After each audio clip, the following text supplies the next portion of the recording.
Febi Brewster Bakti dengan NIM 231501160 dari kelas 2C. Saya Firenja Christine Juniarta Sinaga dengan NIM 231501159. Perkenalkan, nama saya Adinda Mutia Ramadhani dengan NIM 231501151. Perkenalkan, nama saya Nazza Putri Rahmania dengan NIM 231501148. Nama saya Aulia Jasmine, NIM 231501164. Halo, perkenalkan nama saya Huzaid Al-Fakih Lubis dengan NIM 231501169. Baik, kita akan masuk ke dalam materi yang pertama, yaitu pengertian cacing cambuk. Apa sih cacing cambuk ini? Trichuris trichiura atau cacing cambuk merupakan parasit dari jenis cacing pipi yang menyerang saluran pencernaan manusia. Cacing cambuk atau yang dikenal sebagai trichuris ini adalah parasit usus manusia yang termasuk dalam kelompok cacing gelang atau nematoda. Cacing ini dinamakan cambuk karena bentuk tubuhnya yang khas, dengan bagian anterior yang tipis dan panjang menyerupai cambuk, dan bagian posterior yang lebih tebal dan pendek. Cacing dewasa memiliki panjang sekitar 3-5 cm dengan bagian anterior yang tipis dan panjang, 1/3-2/3 dari panjang tubuh. Selanjutnya kita akan membahas siklus hidup cacing cambuk. Cacing cambuk bereproduksi dengan cara bertelur. Seluruh siklus hidup dapat dilalui oleh satu inang mulai dari telur infektif yang tertelan hingga perkembangan dewasa dan keluarnya telur dalam tinja. Tetapi, untuk penularan infeksi ke inang lain dan kelestarian spesies, telur harus mengalami perkembangan di dalam tanah dan kemudian menginfeksi orang lain. Manusia adalah salah satunya inang alami untuk Trichuris trichiura. Tetapi, cacing yang secara morfologi mirip ditemukan menginfeksi hewan babi dan beberapa monyet. Infeksi Trichuris trichiura tidak bergejala kecuali jika beban cacingnya berat. Penyakit dapat terjadi karena efek mekanis atau reaksi alergi. Cacing tersebut berada di dalam mucosa caecal dan meskipun bukan merupakan pengumpan darah, keluarnya darah dapat terjadi di tempat perlekatan.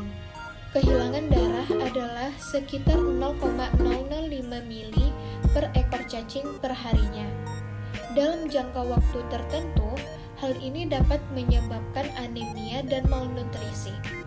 Infeksi terjadi ketika telur berembrio matum yang mengandung larva yang terinfeksi tertelan dalam makanan dan minuman.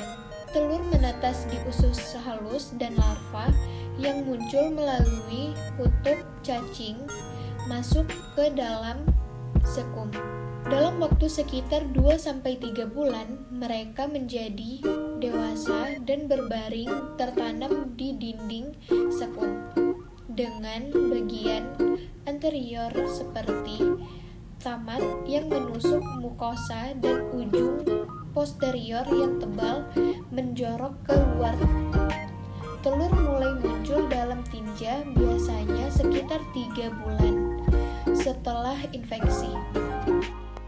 Selanjutnya, kita akan membahas tentang morfologi cacing cambuk. Yang pertama, yaitu cacing cambuk memiliki stipotids atau sel penyengat di bagian anteriornya yang digunakan untuk menempel pada mukosa usus. Yang kedua, cacing jantan memiliki panjang sekitar 30 sampai 45 mm dan cacing betina memiliki panjang sekitar 35 sampai 50 mm. Yang ketiga, cacing cambuk memiliki tubuh yang panjang dan tipis seperti cambuk.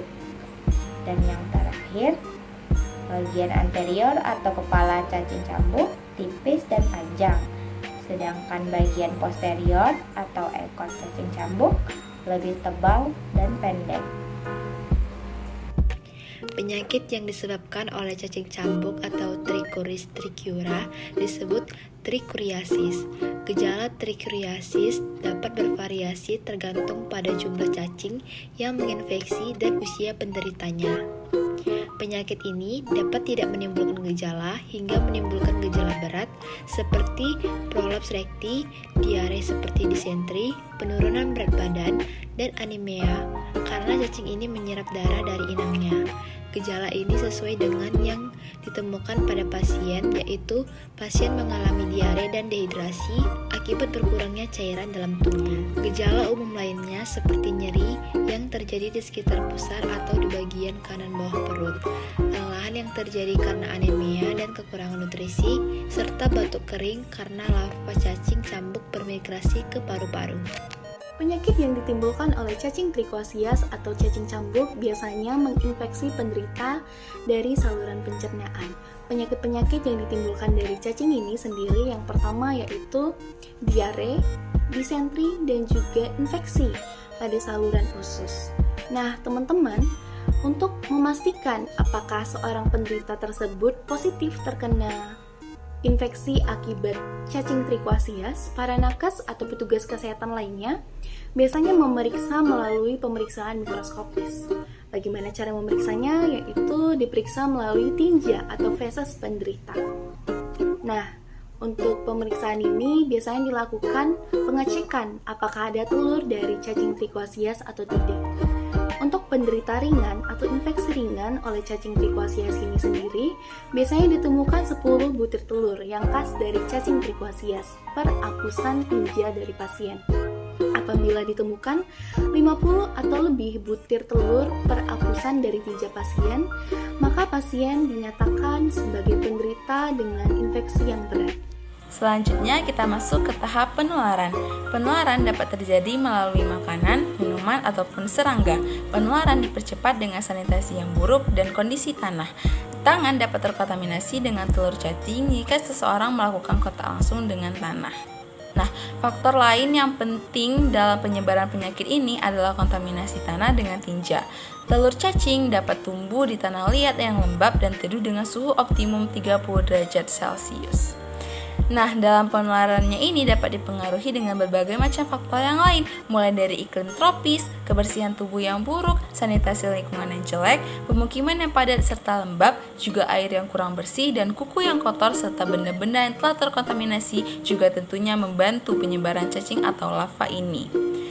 Nah, cacing dapat menyebabkan kekurangan gizi yang berakibatkan kepada menurunnya daya tahan tubuh dan menimbulkan gangguan tumbuh kembang anak, khususnya pada anak usia sekolah dasar.